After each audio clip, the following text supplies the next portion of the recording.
Why is space debris liability so difficult under the Outer Space Treaty?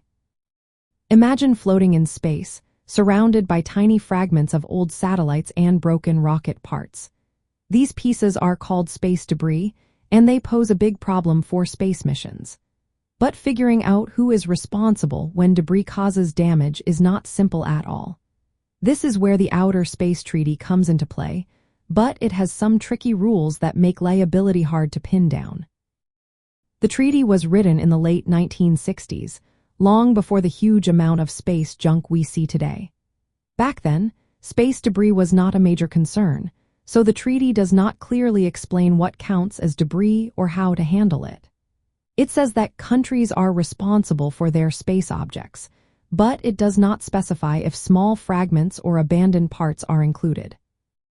This makes it tough to decide who is liable if debris from one country hits a satellite owned by another.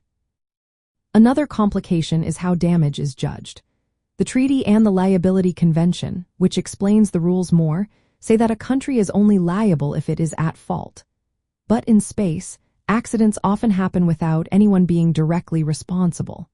For example, if two satellites accidentally collide and create debris, neither country might be at fault.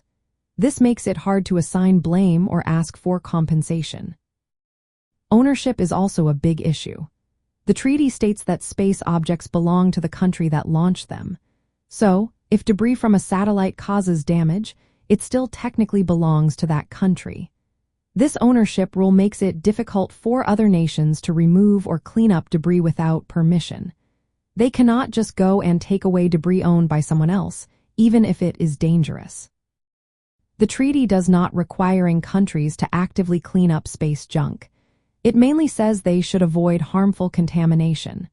This lack of clear rules about debris removal means countries have little legal reason to do so. As a result, space debris keeps piling up, creating more risks for future missions.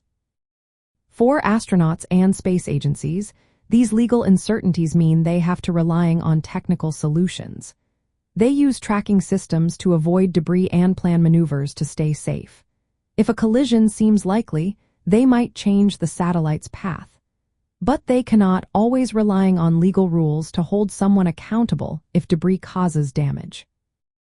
In the end, the main reason space debris liability is so complicated under the Outer Space Treaty is because the rules are outdated and unclear.